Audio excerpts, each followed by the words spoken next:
Assalamualaikum warahmatullahi wabarakatuh. Perkenalkan, nama saya Mafratur Mabdenai dengan NPM 19170511021. Pada video ini, saya akan membahas mengenai cara kerja sistem penggerak pada robot. Pendahuluan, kemampuan untuk melakukan pergerakan merupakan kemampuan paling dasar dari sebuah robot. Dibutuhkan konfigurasi mekanik supaya robot dapat melakukan pergerakan sesuai dengan yang diharapkan. Konfigurasi mekanik ini sangat penting dalam pengaturan mekanisme gerak robot dan mentransmisikan daya dari suatu bentuk ke bentuk yang lain. Pada video ini akan ada 3 bahasan, yaitu motor DC, motor stepper, dan motor servo. Yang pertama, motor DC. Pengertian, motor listrik DC atau DC motor adalah suatu perangkat yang mengubah energi listrik menjadi energi kinetik atau gerakan atau motion. Motor DC ini juga dapat disebut sebagai motor arus arah. Kegunaannya, motor DC memiliki 2 terminal dan memerlukan tegangan arus arah atau DC atau direct current untuk dapat menggerakkannya. Motor listrik DC ini biasanya digunakan pada perangkat elektronik dan listrik yang menggunakan sumber listrik DC. RPM, motor DC ini menghasilkan sejumlah putaran per menit atau biasanya dikenal dengan istilah RPM atau revolutions per minute, dan dapat dibuat berputar searah jarum jam maupun berlawanan arah jarum jam apabila polaritas listrik yang diberikan pada motor DC tersebut dibalikan. Kecepatannya, motor listrik DC tersedia dalam berbagai ukuran RPM dan bentuk. Kebanyakan motor listrik DC memberikan kecepatan rotasi sekitar 3000 RPM hingga 8000 RPM dengan tegangan operasional dari 1,5 volt hingga 24 volt. Beban, pada saat motor listrik DC berputar tanpa beban, hanya sedikit arus listrik atau daya yang digunakannya. Namun, pada saat diberikan beban, jumlah arus yang digunakan akan meningkat hingga ratusan persen bahkan 1000% atau lebih. Stall current. Oleh karena itu, produsen motor DC biasanya akan mencantumkan stall current pada motor DC. Stall current adalah arus pada saat poros motor berhenti karena mengalami beban maksimal. Apabila tegangan yang diberikan ke motor listrik DC lebih rendah dari tegangan operasionalnya, maka akan dapat memperlambat rotasi motor DC. Sebaliknya, tegangan yang lebih tinggi dari tegangan operasional akan membuat rotasi motor DC menjadi lebih cepat. Ketika tegangan yang diberikan ke motor DC diturun menjadi di bawah 50% dari tegangan operasional yang ditentukan, maka motor DC tidak dapat berputar atau terhenti. Kemudian, jika tegangan yang diberikan ke motor DC lebih tinggi sekitar 30% dari tegangan operasional yang ditentukan, maka motor DC akan menjadi sangat panas dan akhirnya akan menjadi rusak. Berikut ini adalah gambar simbol dan bentuk dari motor DC. Prinsip kerjanya, terdapat 2 bagian utama pada sebuah motor listrik DC, yaitu stator dan rotor. Stator adalah bagian motor yang tidak berputar. Bagian yang statis ini terdiri dari rangka dan kumparan medan. Kemudian ada rotor, yaitu bagian yang berputar. Bagian rotor ini terdiri dari kumparan jangkar. 2 bagian utama ini dapat dibagi lagi menjadi beberapa komponen penting, yaitu yoke atau kerangka magnet, poles, kutub motor, field winding, kumparan medan magnet, armature winding, kumparan jangkar, commutator atau komutator, dan brushes atau kuas atau sikat arang. Prinsip kerja motor DC. Cara kerjanya, motor DC menggunakan fenomena elektromagnet untuk bergerak. Ketika arus listrik diberikan ke kumparan, permukaan kumparan yang bersifat utara akan bergerak menghadap ke magnet yang berkutub selatan, dan kumparan yang bersifat selatan akan bergerak menghadap ke utara magnet. Karena kutub utara kumparan bertemu dengan kutub selatan magnet, ataupun kutub selatan kumparan bertemu dengan kutub utara magnet, maka akan terjadi saling tarik-menarik yang menyebabkan pergerakan kumparan akan berhenti. Agar dapat kembali bergerak, tepat pada saat kutub kumparan berhadapan dengan kutub magnet, arah arus pada kumparan dibalik. Dengan demikian, kutub utara kumparan akan berubah menjadi kutub selatan, dan kutub selatan akan berubah menjadi kutub utara. Pada saat perubahan kutub tersebut terjadi, Kutub selatan kumparan akan berhadap dengan kutub selatan magnet dan kutub utara kumparan akan berhadapan dengan kutub utara magnet. Karena kutubnya sama, maka akan terjadi tolak-menolak sehingga kumparan bergerak kembali memutar sehingga utara kumparan berhadapan dengan selatan magnet dan selatan kumparan berhadapan dengan utara magnet.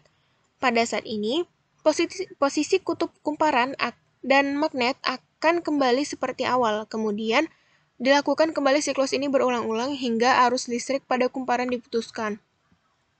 Berikut ini adalah penggambaran dari cara kerjanya.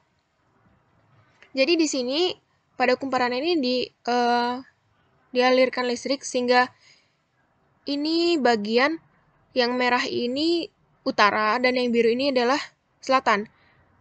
Karena dialirkan listrik kembali pada step 2, jadi yang karena ini aslinya adalah utara, tapi karena diberi aliran listrik balik, jadi dianya selatan dan bertolak dengan yang bagian sini dengan magnet selatan, sehingga dia akan berputar ke arah yang berlawanan, yaitu utara. Begitu juga sebaliknya.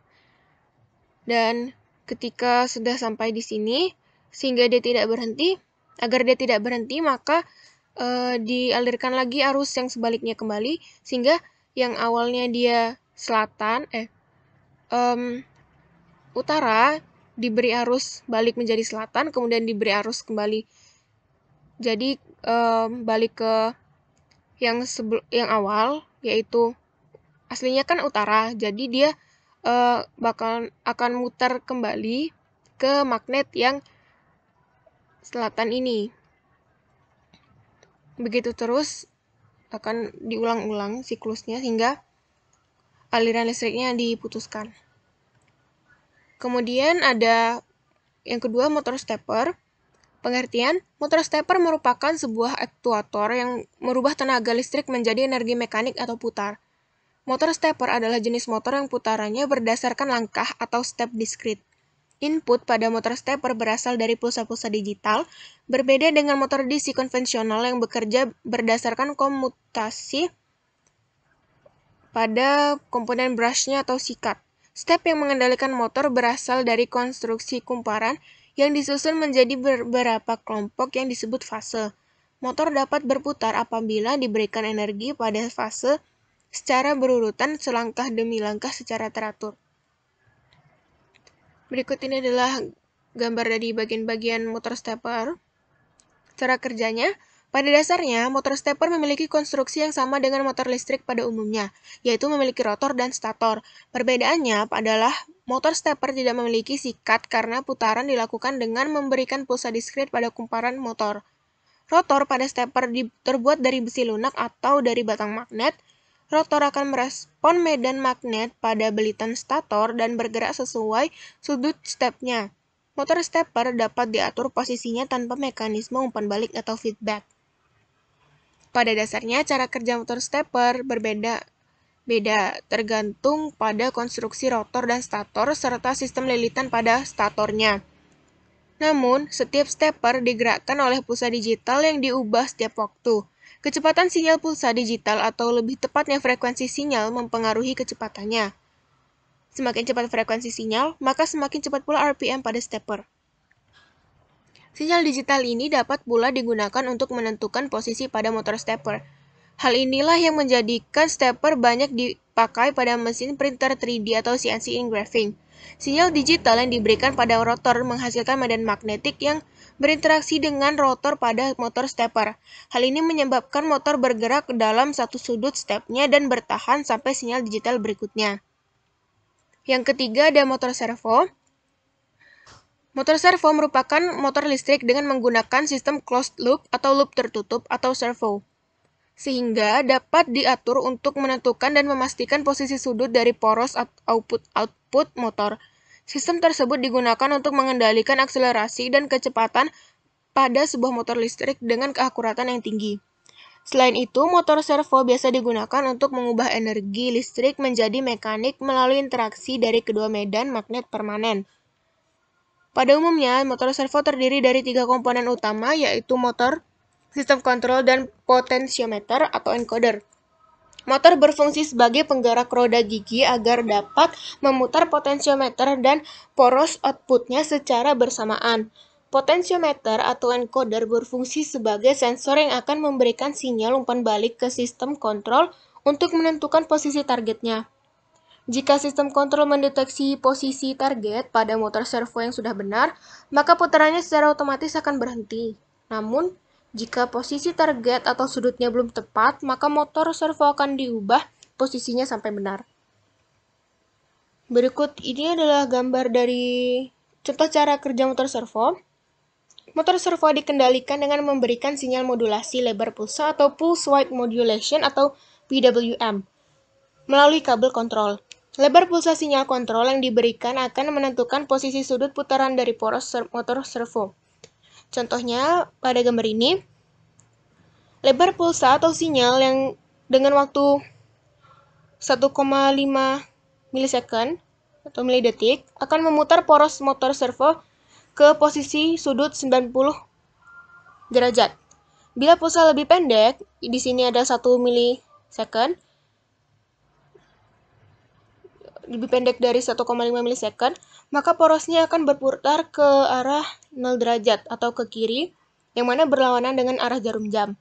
Sedangkan bila pulsa yang diberikan lebih lama dari 1,5 milisekund, di sini contohnya adalah 2 milisekund, maka poros motor servo akan berputar ke arah 180 derajat atau ke kanan, yaitu searah dengan jarum jam. Ketika lebar pulsa kendali telah diberikan, maka poros motor servo akan bergerak atau berputar ke posisi yang telah diperintahkan dan berhenti pada posisi tersebut, lalu akan tetap bertahan pada posisinya. Jika ada kekuatan eksternal yang mencoba memutar atau mengubah posisi tersebut, maka motor servo akan mencoba menahan atau melawan dengan besarnya kekuatan torsi yang dimilikinya, yaitu rating torsi servo. Namun, motor servo tidak akan mempertahankan posisinya untuk selamanya. Sinyal lebar pulsa kendali harus diulang setiap 20 milisekund untuk menginstruksikan agar posisi poros motor servo tetap bertahan pada posisinya. Terima kasih, mohon maaf apabila ada salah kata. Saya akhiri, wassalamualaikum warahmatullahi wabarakatuh.